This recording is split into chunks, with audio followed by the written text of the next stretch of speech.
The silence in the apartment was deafening, broken only by the hum of the refrigerator.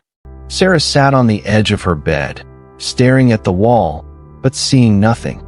For weeks, the same insidious question had been looping in her mind, a relentless, quiet torment. What if I just disappeared? Would anyone even notice? It wasn't a cry for help, not a plan, but a persistent, chilling whisper that had become her unwelcome companion. She tried to push it away, to reason with it, to distract herself with work, with friends, with endless scrolling. But the more she resisted, the louder it seemed to get, a dark, swirling vortex of self-doubt and existential dread. She felt a profound sense of shame, a deep-seated belief that having such thoughts made her fundamentally flawed, broken. She was a successful professional, a loving daughter, a loyal friend. How could she be thinking this? The thought itself was a betrayal, a secret burden she carried, isolating her further. She was exhausted, not from doing, but from the constant, internal battle against her own mind. And in that moment of utter weariness, a new, terrifying thought emerged. What if this never stops? We are taught to fight our demons, to conquer our fears, to banish negativity. But what if the very act of resistance is what feeds the monster? What if the path to peace isn't through battling our darkest thoughts, but through a radical, counterintuitive surrender? The human mind, in its infinite complexity, can become a prison of its own making, especially when caught in the relentless loop of self-defeating questions. If I disappeared, would anyone care? Am I truly loved? Is there any point to all of this? These aren't just fleeting anxieties. For many, they are persistent, unwelcome guests that refuse to leave. We feel shame, guilt, and a profound sense of isolation, believing we are alone in this struggle.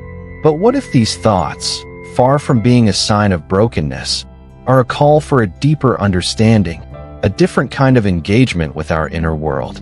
What if the wisdom to navigate these turbulent waters lies not in fighting the current, but in learning to flow with it? Join us as we explore the profound truth that some thoughts never stop repeating until you stop resisting, and discover how ancient wisdom offers a path to radical acceptance and inner liberation. The Tale of Elias and the Echoing Void. Elias was a man who seemed to have it all. A brilliant software engineer, he led a successful team at a cutting-edge tech company. He had a beautiful home, a close-knit family, and a wide circle of friends who admired his sharp wit and calm demeanor. Yet, beneath the polished exterior, Elias carried a secret burden, a recurring thought that had haunted him since his early 20s. It wasn't a suicidal ideation, but a pervasive, unsettling question that would surface during quiet moments, in the dead of night, or even amidst a lively conversation. What if I ceased to exist? Would my absence create a ripple, or would the world simply close over the space I left, as if I was never there? He remembered the first time it truly gripped him. He was at a friend's wedding, surrounded by joy and laughter, yet a profound sense of detachment washed over him. He looked at the dancing couples, the beaming parents, and the thought whispered, "If you vanished right now, how long would it take for them to truly feel your absence?" He tried to shake it off, to immerse himself in the festivities, but the thought clung to him like a shadow. Over the years, it became more frequent, more insistent. He'd try to counter it with evidence. His team needed him, his parents loved him, his friends relied on him. He'd throw himself into work, into hobbies, into social gatherings, anything to drown out the internal echo. He even sought therapy, describing his anxiety and occasional low moods, but he never dared to voice the specific, shameful thought. He feared judgment, diagnosis, or worse, confirmation that he was indeed insignificant. His resistance was a constant, exhausting war. He felt like he was holding a beach ball underwater. The harder he pushed it down, the more force it exerted to spring back up. The thought wasn't just a thought. It was a symbol of his deepest fear, the fear of insignificance, of being unloved, of not matching. The more he fought it, the more power it gained, becoming a self-fulfilling prophecy of internal turmoil.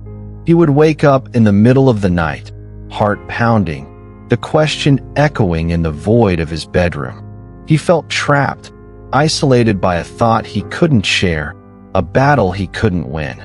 He was a prisoner in his own mind, endlessly circling the same dark question, convinced that his struggle was unique, a sign of a fundamental flaw. Bridge to wisdom. Elias's silent struggle, the relentless loop of a thought he couldn't escape, is a testament to a universal human experience. Many of us carry similar burdens, secret questions that gnaw at our peace, anxieties that refuse to be reasoned away. We are taught to fix, to solve, to overcome. But what if the very tools we use to fight these internal battles are precisely what keep us trapped? What if the shame we feel for having such thoughts is more debilitating than the thoughts themselves? This isn't about validating despair, but about deeply understanding the nature of the mind and the futility of resistance. Ancient wisdom, particularly Buddhist philosophy, offers a radical, compassionate approach to these persistent mental patterns, inviting us to step off the battlefield of the mind and find liberation not through conquest, but through a profound shift in perspective. The commentary, a Buddhist perspective. Elias's experience, and indeed Sarah's from our opening, perfectly illustrates the core tenets of Buddhist philosophy regarding suffering and the mind. The looping, intrusive thought and the subsequent resistance are classic manifestations of dukkha, suffering, arising from tanha, craving, clinging, and upadana, attachment, all rooted in avidya, ignorance. The Four Noble Truths of the repeating thought. 1. The truth of suffering. Dukkha, the repeating thought itself, and the distress it causes, is suffering. It's the mental anguish, the shame, the exhaustion from constant internal battle. This suffering is not external. It's an internal experience of dissatisfaction and unease. 2. The truth of the origin of suffering. Samadhi, the origin of this suffering is not the thought itself, but the resistance to the thought, the clinging to the idea that one shouldn't have such thoughts, and the craving for them to disappear. This resistance is fueled by avidya, the ignorance of the true nature of the mind and phenomena. We mistakenly believe we can control every thought, and when we can't, we suffer. 3. The truth of the cessation of suffering. Nirodha, the cessation of this suffering, comes not from the absence of the thought, but from the cessation of resistance to it.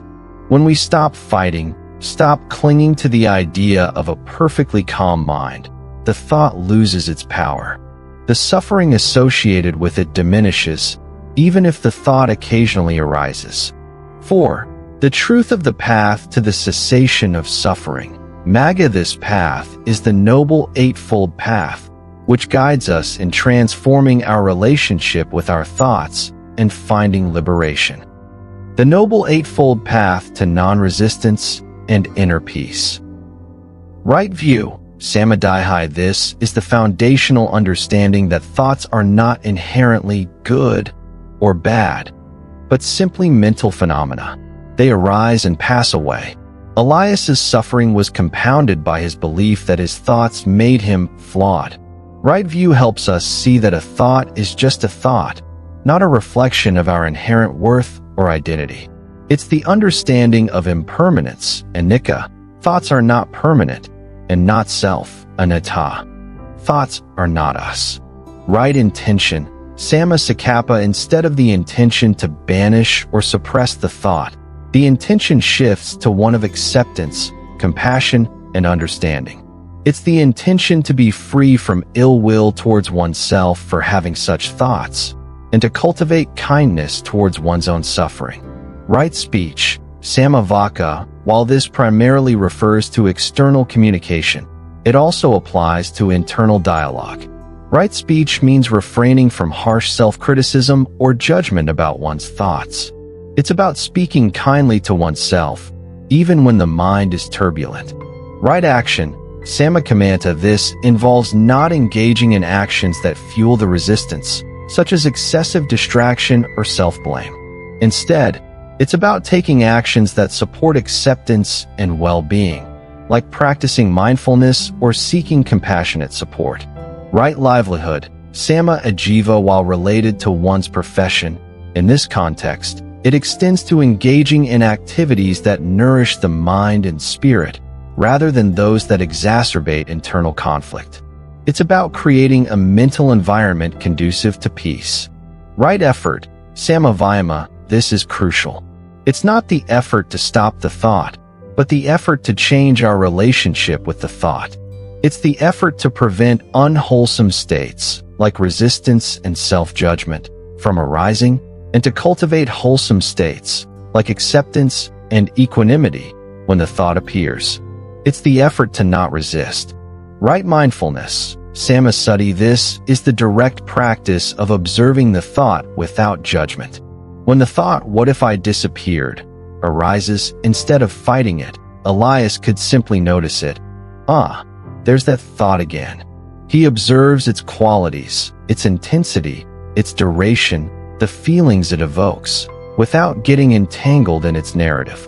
He acknowledges its presence, like a cloud passing in the sky, without trying to push it away. This practice weakens the thought's grip. Right concentration, samasamadhi, through sustained mindfulness and right effort, one can develop a deeper state of mental calm and focus. This allows for a clearer, more stable observation of thoughts, leading to profound insights into their nature and ultimately, liberation from their oppressive power.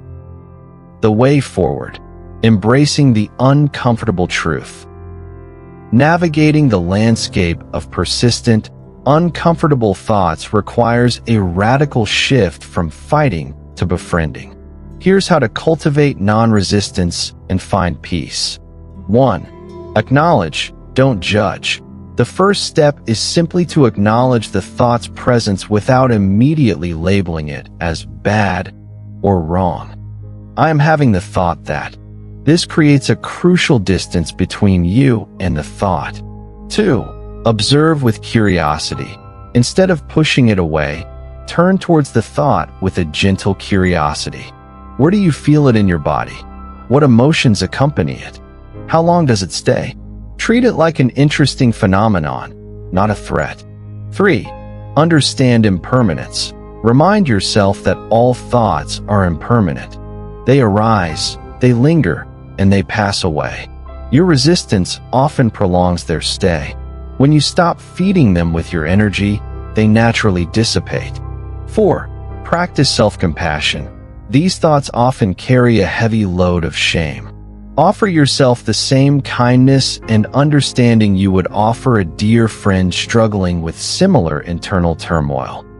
It's okay to have this thought. Many people experience this. This validates your experience without validating the thought's content. 5. Shift your focus, not distraction. Once you've acknowledged and observed, gently shift your attention to the present moment, your breath, the sounds around you. A simple task.